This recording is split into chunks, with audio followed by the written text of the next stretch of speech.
Big Sills, happy Monday to you. 29 days until the start of the 2023 National Football League season, because that's when training camp for the Eagles starts and many other teams in the NFL. 29 days. That's incredible. 29 days, man. Looking forward to it. I mean, we are packed. Believe it or not. You know what's funny? The content in football, it's one of the reasons why I don't do like the national sports show. Because nobody gives a shit about most of the sports nationally anymore. I call it filler. Baseball, basketball, and the rest of them, hockey, World Cup, filler. In our country, the American pastime is now football. It's totally one of the reasons we don't do the national football show or the national sports show. Because I don't really care, nor do you. Do you know how many times I see in chat rooms or I see and listen to other shows, they're talking about something completely innocuous to what they want to hear because most of the time it's about football. And the hosts are talking about something completely different. It's crazy. And you don't really serve your audience doing that.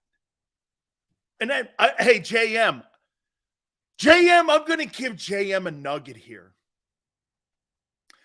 And I can't believe nobody in Philadelphia has picked this up. Zero. JM, I'm going to give you a nugget, another nugget. You see, I happen to think, and I was just talking to Tone, I go, Tone, do you watch like award shows? And he's like, I really don't. Actually, I thought the Oscars was probably the best Oscar show that I've seen in 15 years. Even my wife enjoyed it. And my wife and I and my daughter last night were watching the BET Awards. And to me, I think that's a huge award. Let me just put it to you this way. They honored 50 years of rap music, hip-hop music. And I just thought, and I think what the majority of those folks did with that genre of music and created a new sound, it's like Picasso. It's like Michelangelo. When you can make a new sound that no one has ever heard before. Can I tell you this, Tone? I don't know if any of you guys agree with this, but to me, rap music's country music. It just sounds different. They're storytellers. I was trying to explain this last night in talking to my daughter about it. I'm like, dude, country music and rap music they're basically the same thing. They just sound different. Storytelling, having a good time, your boys, all of that. Okay? It's storytelling. And last night I'm watching, and I saw something that not even the Philadelphia sports media picked up. Congratulations, Jalen Hurts. You were the BET Awards Athlete of the Year. Kudos. So JM, now you got this was Athlete of the Year. Not Football Player of the Year. Athlete of the Year. I didn't see it in any newspaper or no one spoke of it. Nobody had it on a website. Jalen Hurts was the BET Awards Athlete of the Year. Congratulations, dog. I would totally want that award. That's really dope, man. I mean, in a show where they were honoring 50 years of hip-hop, then there was my boy Luther Campbell. Man, what great times I had with him and Jerome Brown. And I'm going to dedicate this show today. 31 years ago yesterday, Augusta and Jerome were killed in a car accident in Brooksville, Florida. And I'm going to dedicate our show today and all of us to the memory of Jerome Brown. 31 years. And there was Luther Campbell. He was up there with Trick Daddy, and I was watching it, and I'll tell you a story, man. I text Luther, too. He's going to send me a Luke Records hat so I can wear it on the air. I can't wait to get it. And here's the story, Jerome Brown. When I first got down to Miami, Jerome took me around. And I've told, some of you guys know the story. Okay? JM, Carson Wentz has the Burt Bell Award too. Don't mean to dismiss it in any way, but your boy Wentz owns one too. So I get down to Miami, and some of you know the story. Jerome goes, put your Canes shirt on, Canes jersey. Why? Because we going in the hood. I said, that don't scare me. I don't give a shit. I don't need my jersey. He goes, you'll need it in Overtown and Liberty City. So he takes me down there, and who do I meet? First time, I meet Luther Campbell. He goes, Luther, this guy ain't white. He's Italian. I want you to – and he started laughing, and that's where my friendship began with Luther Campbell, working security at his events down in Coconut Grove or what have you, wherever he was in Seabreeze and all around the area in Miami, constantly getting arrested because he was one of the first guys to do it. There I was working security, and NWA's on with him and all them great bands back in the day, Sugar Hill Gang. And dude, what a growing up experience being around all of that, being around Jerome, being around Luther Campbell. And when your guys, the Eagles, drafted Jerome Brown, because Luther had taken care, because he took care of so many of us, including me. And when Jerome got drafted by the Eagles, he bought Luther Campbell a BMW 325, I think, something like that. Luther's never driven it. It's in his garage. It was a gift from Jerome. And he goes, you know, I've never driven it. I think he drove it while he was alive, but I think after he died, he never drove it again. And he keeps it in his garage. Luther Campbell's not just a legendary rapper, but now he's the head coach at Edison High School down in the 305, giving back to his community that he so loves. And I thought of him yesterday. I thought it was so appropriate. There was Jerome in the day that he passed on June 25th, and Luther on stage. Those two guys were synonymous with University of Miami football back in the day. It was really cool. And, you know, I posted something too about Jerome. You know, the heart is always going to remember and always hurt for a guy like that. But, man, now it's just more so about great memories. I remember when they drafted him to the Eagles. He's like, man, a kid from Brooksville going to the Philadelphia Eagles? How am I going to fit in there? I said, and we were all like, just be you, dude. You fit in everywhere. Jerome was like silly putty. He fit in anywhere. Fit in anywhere. And I agree with Rob Ellis. I completely agree. He was better than Sapp, and he was on his way to Canton. Jerome Brown and Reggie, in my opinion, too, and I'll always say this to you guys, if Jerome Brown doesn't die, Reggie White doesn't leave Philly. They would have figured out a way to stay because they didn't want to leave. He would never have left Philadelphia. That defense, I think, would have stuck around for a lot longer. So, again, you know, 31 years ago yesterday, you guys lost one of your legends that you've retired his number in your rafters at Lincoln Financial, the legendary Jerome Brown. Truly one of the greatest players in the history of my program and also your franchise. So we dedicate the show to my friend with a smile. By the way, no crying here, none of that. Just great memories now. Because that's all we have is great moments together. Okay? It's always great, man. So watching all that last night just reminded me of it. God, like I said, man, we got a ton of shit to get to today. And I first want to start off, before we get to the topics, okay, I want to ask you something here. How easy do you think this first game of the year, because we're going to look at the 2023 New England Patriots here. How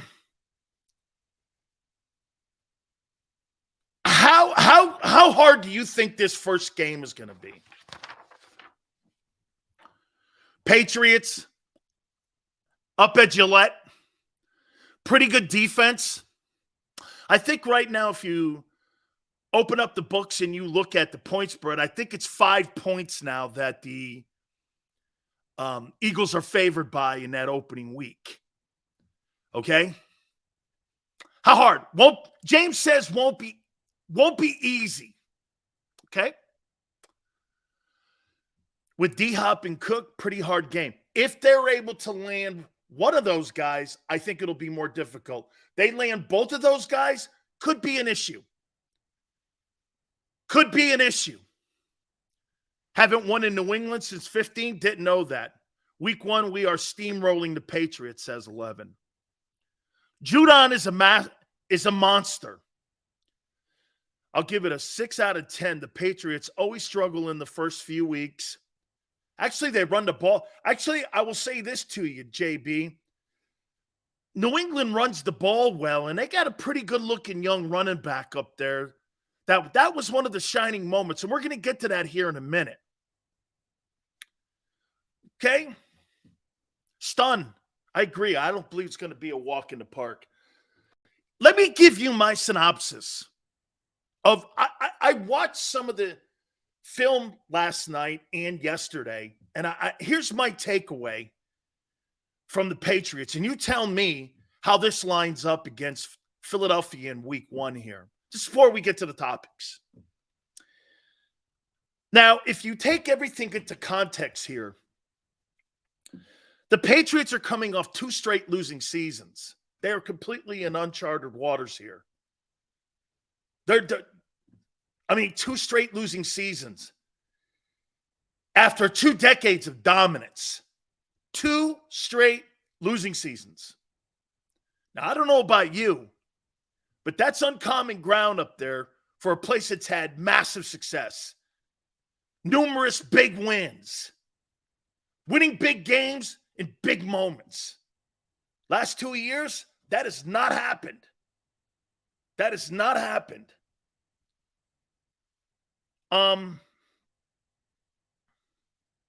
Belichick is 30 wins away from being the all-time leading winner as a head coach in National Football League history in the regular season.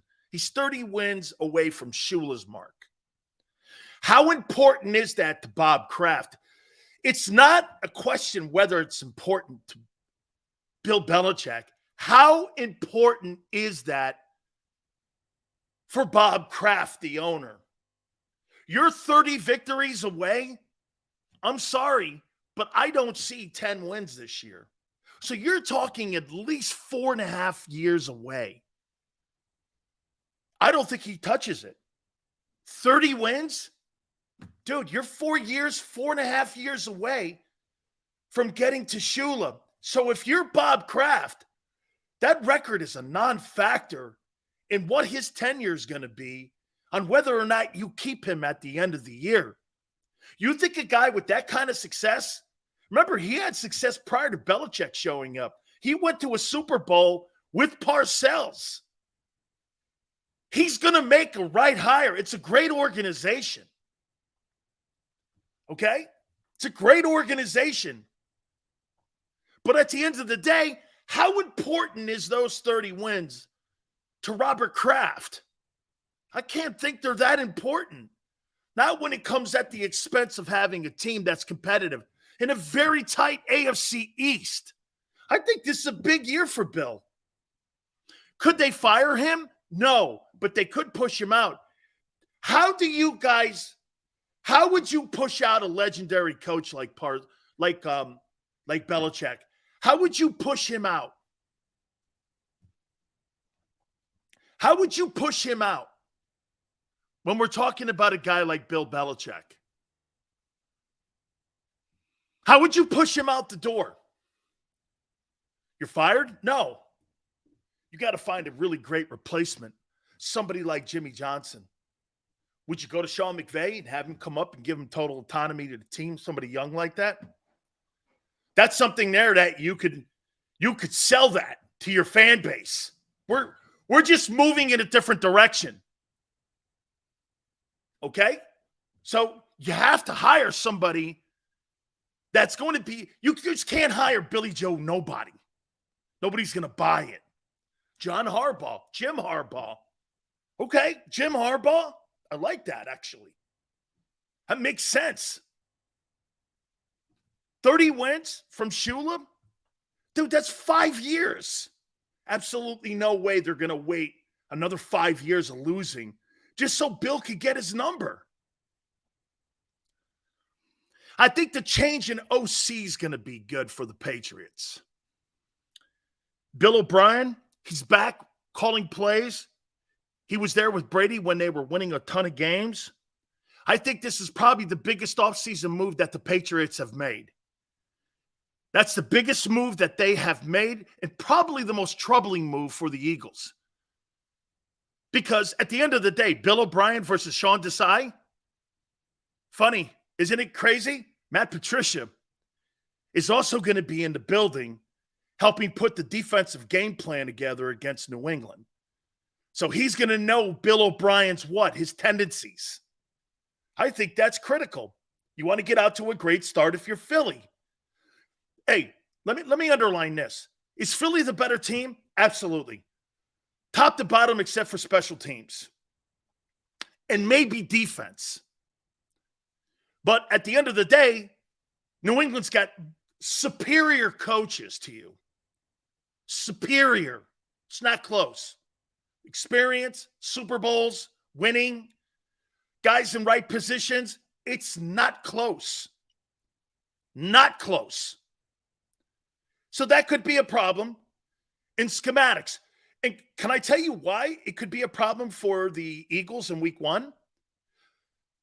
What is the most important thing? What do you think the most important thing is for the Patriots against the Eagles in week 1? What do you think the most important thing is? Bill O'Brien, Belichick. So you got Bill O'Brien and Bill Belichick that you have to scheme against. That's not an easy task. Okay? And they have the advantage of special teams.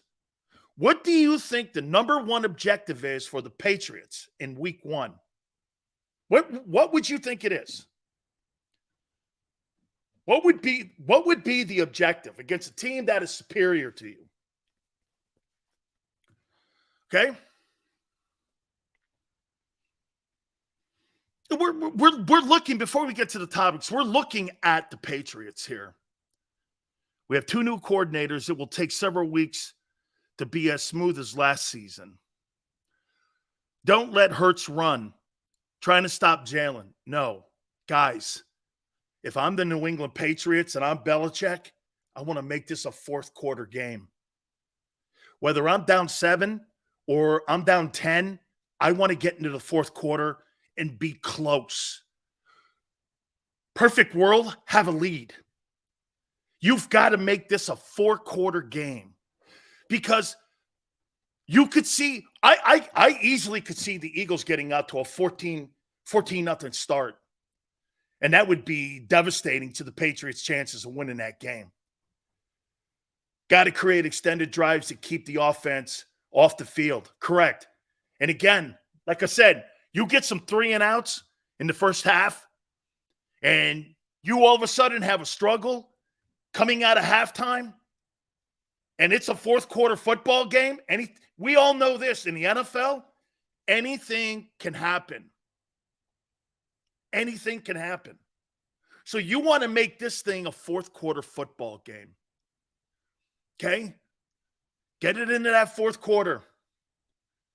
Because what Tone said is going to happen. You see, for me, if I'm the Eagles, I'm going to run the ball as much as I can, and I'm going to try to go on these long, extended drives. Here, I'll say this to you. If the Eagles have 10, if they have 4 10-play drives or more, that game will be 35-14. It'll be 35-14.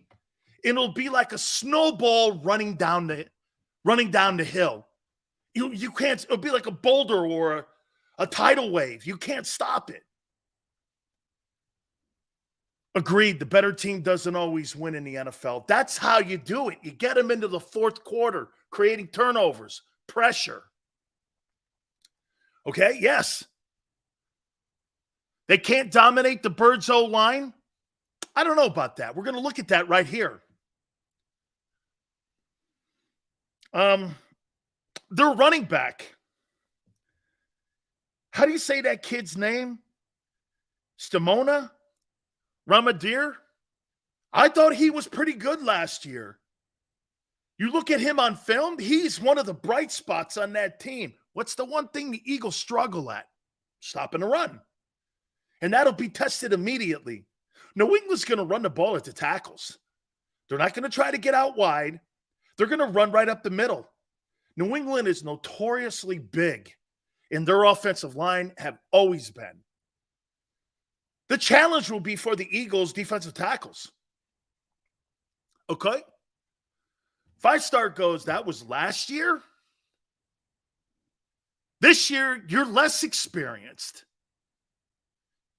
You got one guy who played a little, and you got another guy who didn't play at all yet.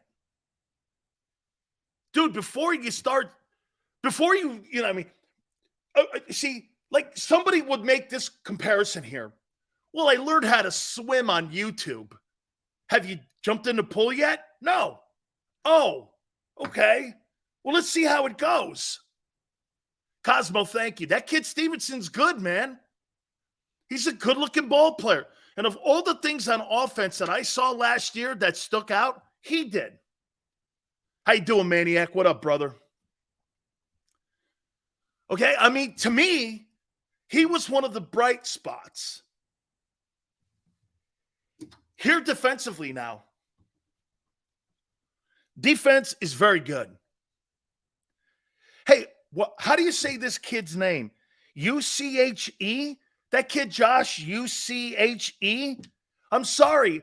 I don't really keep a tab on him. He had 11 and a half sacks. And the guy Judon on the other side. So you got two dudes that are pass rushing demons? Wow. Okay. That means they can get after the quarterback. Who is this guy? This guy, Josh, U-C-H-E, had 11 and a half sacks. He's a pretty good ball player. The Eagles gave up 158 yards rushing in the Super Bowl.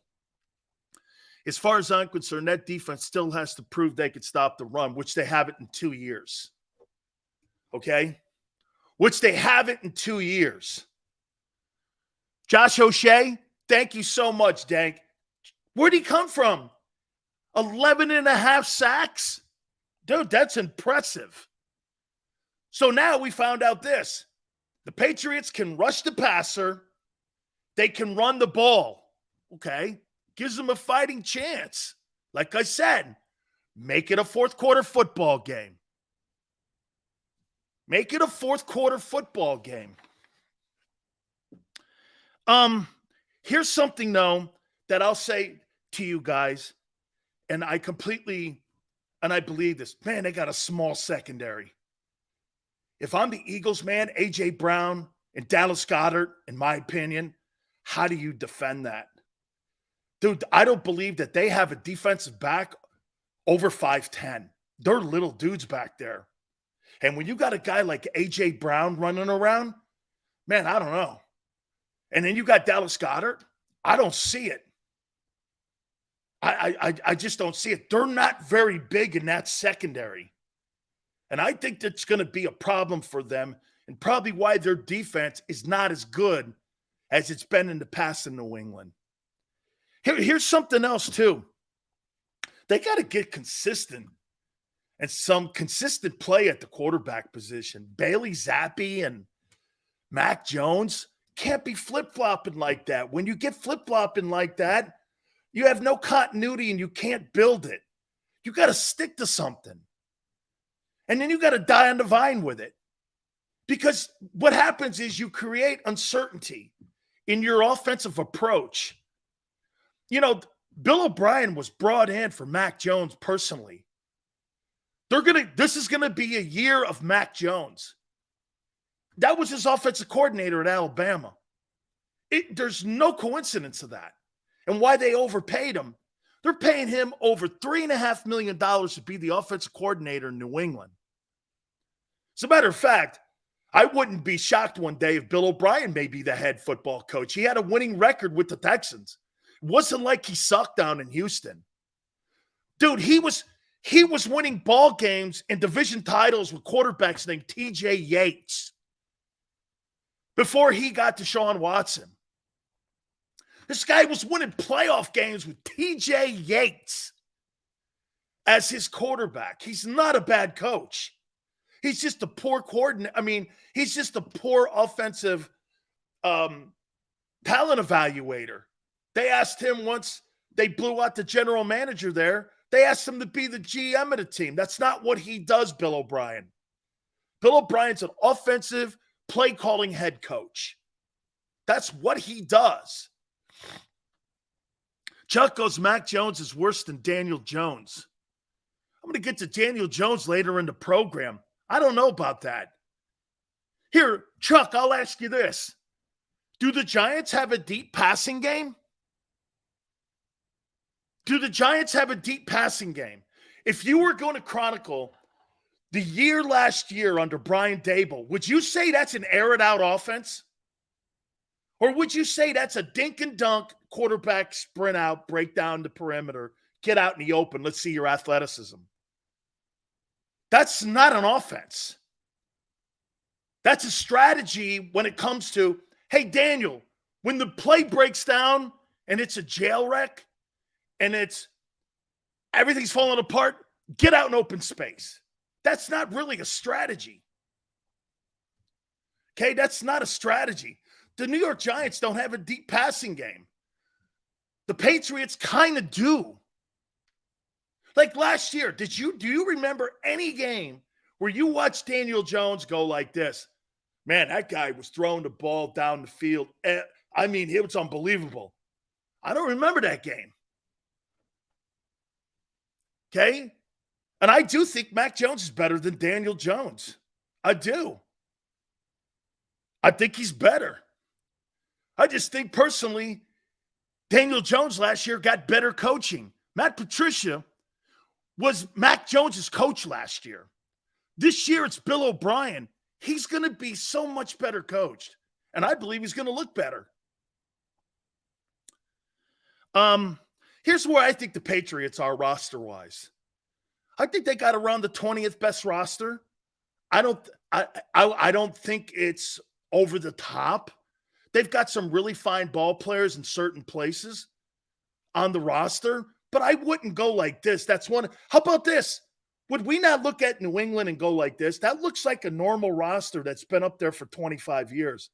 The only difference is Brady's not there.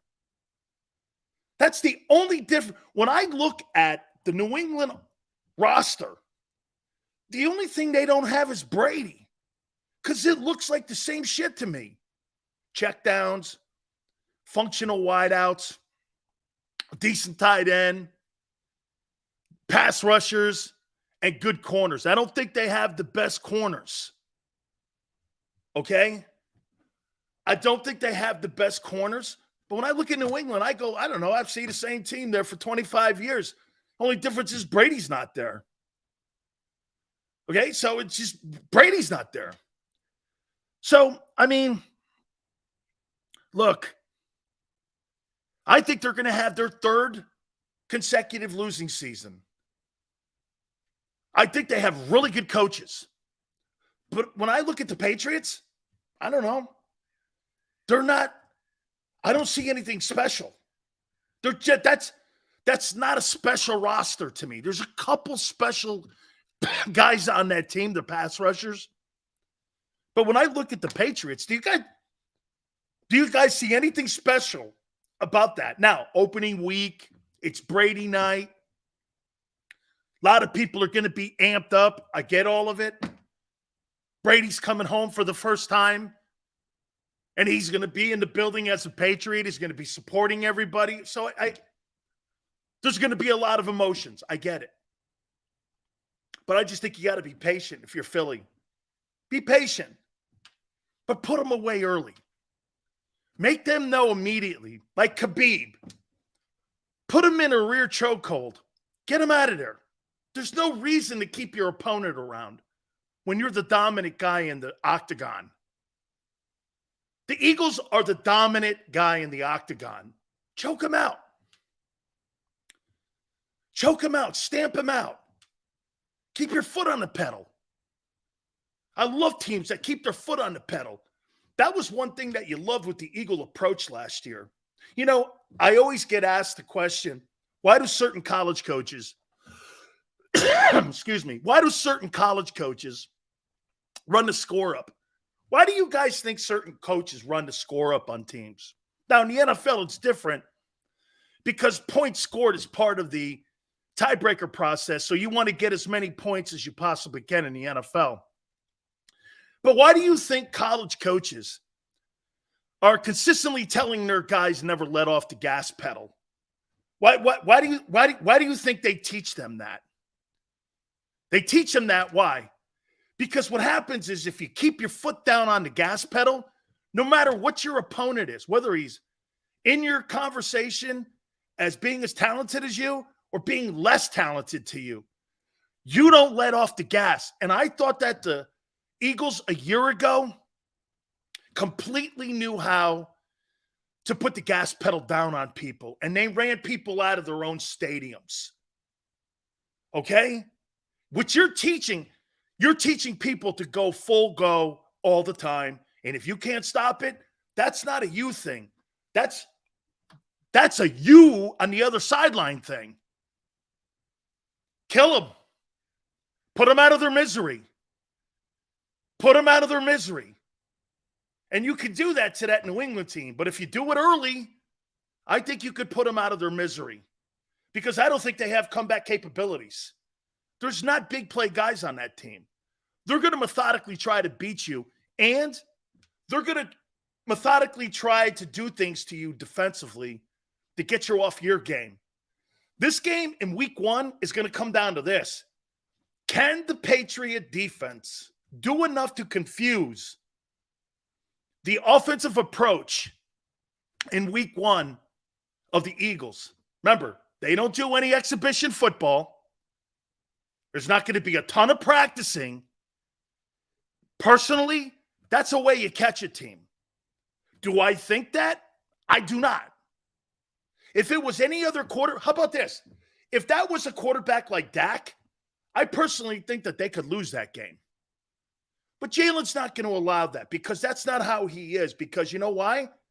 Jalen doesn't have to throw for 375 yards in that game.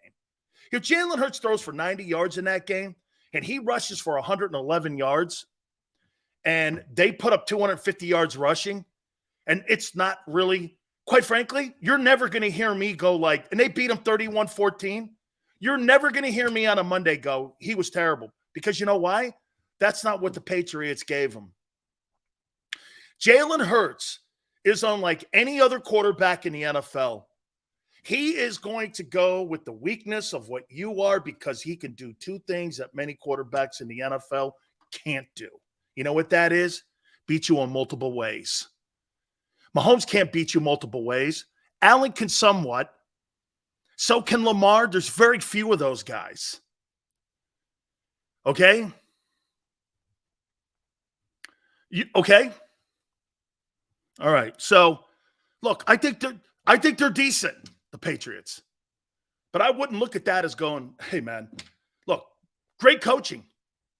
They have a superior coaching staff in New England to anything that you have in Philadelphia. Anything.